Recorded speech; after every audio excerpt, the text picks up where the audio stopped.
Very good evening to our viewers. Thank you for joining us tonight on the Evening Review. My name is Toivo Njebela, your host. Tonight we are changing the scene. We are out of studio and are doing this edition from Walvis Bay, where we are speaking to the Botswana Minister of Communication, Knowledge and Technology, that is Honorable Thulagano Segokgo. He's in Namibia on a mission that he will explain himself in a moment. Minister, it's such a pleasure to have you in the country. Yeah.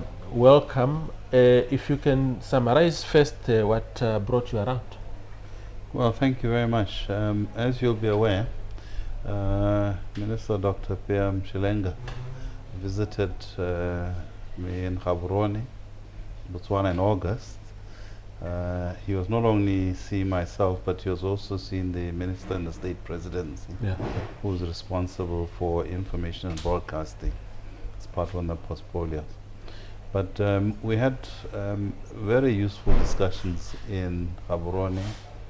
I also took the opportunity to take the Minister to some of our sector parastatals and projects in Gaborone.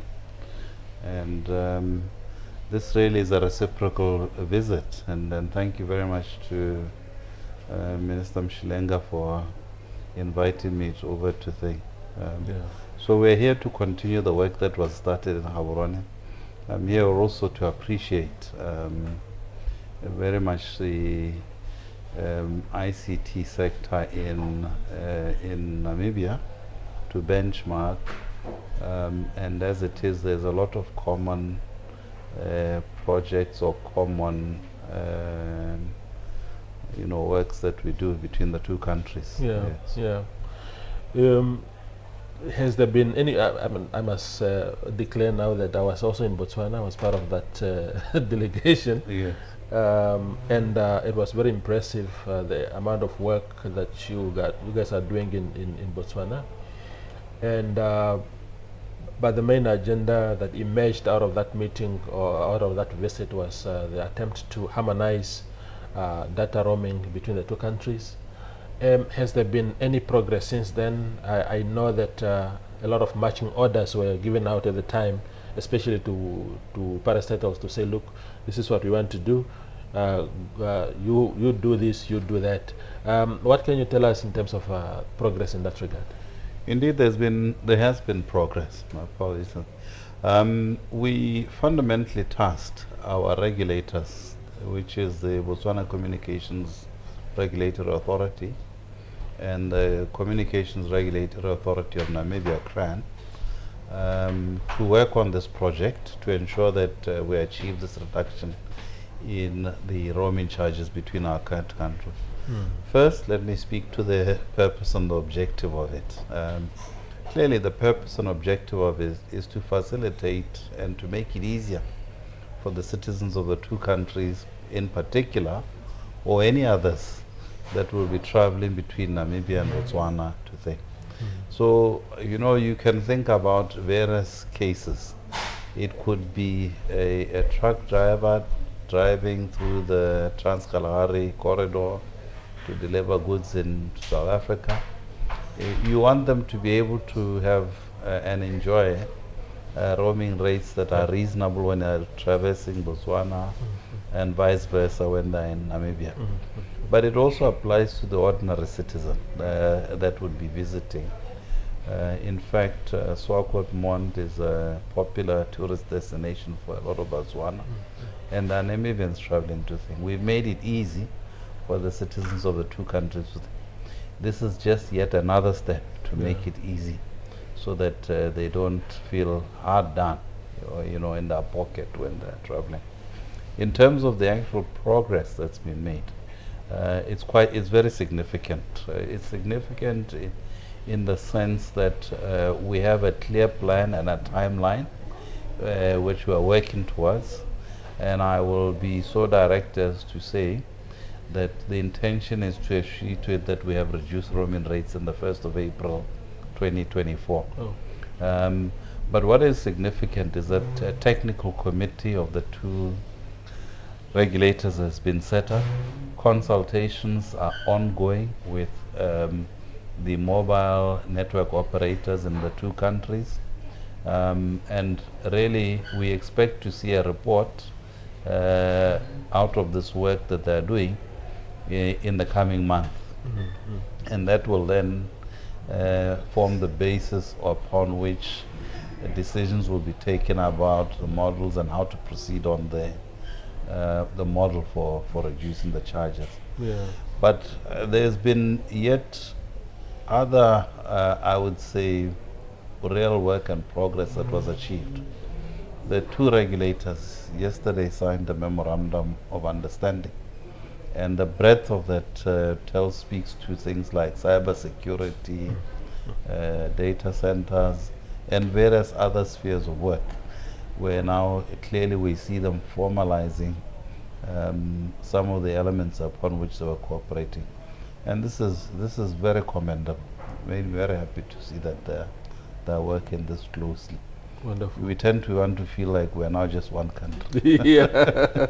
No, very good, very good, Minister. Yeah. What is the appetite among other SADC countries as far as harmonizing data roaming is concerned? Well, look, this is a decision that the SADC ministers have taken. More specifically, reinforcing it again in June this year. But there's been rather slow progress in SADC in general. And hence I think it's commendable that Botswana and Namibia have decided that they're going ahead. And I hope we will become a clear model for the rest of the SADC countries. There may be very different reasons for some why some countries might not have been able to move ahead, perhaps with the pace that we are moving ahead with things, because there are different challenges across the different countries. But I don't want to suggest that I would fully articulate what would be the reasons for other countries not doing what we are doing now. But all the same, we want to move ahead. We know that our brothers in the SADC region will come on board and they'll join us. They'll find us on the journey. Absolutely. It's good that the two countries are taking the lead in that regard, Minister. So you also then, while here at the coast, you visited the dry harbor of the dry port of your country that is situated here in Walvis Bay. What was your observation there? Yes, thank you. I want to thank the Minister again for availing me the opportunity to visit, in fact, a number of facilities when I was here in Namibia. And as you indicate today, I had the opportunity not only to visit our dry port harbor, but to also have a visit to Namport, and the visit started there. And what I appreciated very much is the growing nature and capacity of Namport, and this presents really opportunities in terms of the movement and evacuation of goods through the port through to Botswana. Now the dry port that we have as Botswana has a long established history. It dates back, I think, over 10 years now, and it's been of utilization for various purposes for our country. But to date, I think what remains is that we are not maximizing and fully utilizing this facility, and that really, I think, is the main aspect of concern, something that we must work at to see that we achieve full utilization of it. That said, there are notable successes. I was happy to be briefed on the fact that the bridge we were constructing across the Moyambo River, in fact, that project and all the materials that we needed to import came through our dry port. In fact, we also had success in terms of a client that utilized the storage facility that we have in the warehouse to facilitate the importation, packaging, and distribution of sugar into things. So the potential is clearly there. It's clearly there. I think we just need to be more aggressive, more intensive in terms of seeing to it that we reach its full potential. And in terms of, you spoke about the Trans-Kalahari corridor earlier on, Minister. If all these things are harmonized, the dry port, the road infrastructure, and everything to that effect, in terms of easing the doing business within the region and not only between the two countries, how important is it that member countries of the SADC bloc are trying now to really clear all the hurdles and clear the way for more better flow of goods and services? Well, I cannot overemphasize the importance. Clearly, I mean, this is within the mandate of the ministers of transport in our two nations, more specifically when you are looking at it from a transport sector. Yeah. But I'm reasonably aware of substantial efforts, first to try and improve the flow of goods between our countries within the SADC region. This includes things such as the easing of the movement of goods across and between borders.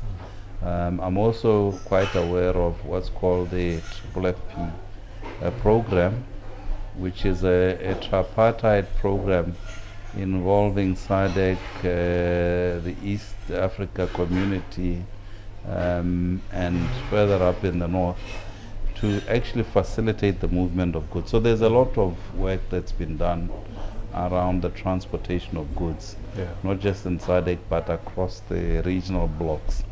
But when you think about it in the SADC perspective, we have the Trans-Kalahari corridor, we have the north-south carrier, north-south corridor, and these two corridors I mentioned as they traverse the Botswana space as well. And there what is key is for us not only to build the necessary road infrastructure, including the bridge facility that we built in Kazungula, but it's also about putting in the necessary communication infrastructure. And we're making sure that as you are traversing these corridors, that you are continually able to have communication available to you across these countries. Regulations, the laws, these are critical components of the harmonizing, even just the driver requirements, the vehicle requirements, the load regulations. This is all goes towards making and easing the doing of business between the countries. Yeah, absolutely. The next question, Minister, I don't know if it's something that you're familiar with in your portfolio, but you are the overall spokesperson of your government also as a Minister of Information. But I know that between Namibia and Botswana, there's also this attempt for a pipeline that ought to come from this town, this area, Swakopmund, Walvis Bay, all the way to Botswana. I saw earlier this year there was briefly in the local newspapers here calls for expression of interest of people who I think to design or something to that effect, but then it was cancelled. But either way, in the bigger picture, what do you know about this project? I know that this year already Botswana and Namibia scrapped the passport requirement. That was the first very big step. Now we are trying to do away with, to harmonize data roaming. Is desalination perhaps the next one? Well, I hope so. I hope so. As I think our two countries face one very common challenge as well, and that is providing potable water to our citizens. And whilst I may not be fully aware of or appraised on the details of where we are the construction of such a pipeline, my colleague minister, who is responsible for water and land matters, would be very well aware of that. But there's an opportunity that our two presidents have talked about and looked at, which relates to piping desalinating water and then piping some of that through to Botswana. We are very water stressed. We are a country that, in fact, much of its citizenry now relies on water that's been piped from the north of the country and on aquifers that we obtain water from. But this is also something that Namibia, I think, is challenged with, being sandwiched or having 2 deserts and a sparse population. So I would not be in a position to give you clear timelines. Like I said, that we are determined to see 1st of August being the 1st of April, sorry, to be the implementation date for roaming. Yes. I can't be so specific on this one, but this is work that the 2 countries are looking at. And like you're saying, we're always looking for the opportunities that bring these 2 countries together and grow our economies, benefit our citizens. Absolutely. I think as we wind up this conversation, Minister, there's just another element that I want you to indulge me on, and that is the relationship between the 2 countries. I think at a government level, it's solid. We are seeing the exchange of visits between even the heads of state. President Masisi has been here a lot. But we have concerns around the boundaries, especially in the Namibian Zambezi region, where the local communities, they clashed a lot with BDF members from your country. Of course, for quite some time now, we haven't had any of those incidences, but as a government spokesperson of Botswana, what can you tell us about really wanting to maintain peace along that borderline with those communities there? What kind of assurances can Botswana give to those communities? Well, let me start it this way, because perhaps one of the slight issues here is that in terms of my portfolio responsibility, I'm not Minister of Information as from the government spokesperson. That sits in the Ministry of the State Presidency. Oh yeah, sure. But however, what is important is to note that yes, we have in the past had differences over our border boundaries, which were resolved amicably and peacefully. Very characteristic of the 2 nations. In addition, I think, as you've spoken to the incidences that have occurred in the past, where these have generally been of a nature where there was an exchange between our defense force with poachers, as they would have put it. The 2 heads of state have had discussions over these matters, and these matters are being dealt with within the ambit and the confines of law and properly. We have 2 very democratic, lawful nations and states. The assurances that I could extend and give Namibians is that we do not seek to have any posture that is harmful or detrimental to Namibia. Quite to the contrary. In fact, as you've indicated, the relationship between our 2 heads of state is really solid. It's very solid. And as ministers, we are taking the cue from them to make sure that we keep this relationship solid. We build on it. And the reality and the fact is that the truth is, along our borders, these are just one people. They really have been interacting, in fact intermarrying. They are relatives simply across these borders. So it cannot be that as a country and as a nation, or 2 countries and a nation, we would set about to fight our very own, because that is really what it is. It will just be fighting amongst ourselves, you know. And I want to assure that we seek nothing but the prosperity, peace of both our 2 countries. Yes. The very final question then to you, Minister, is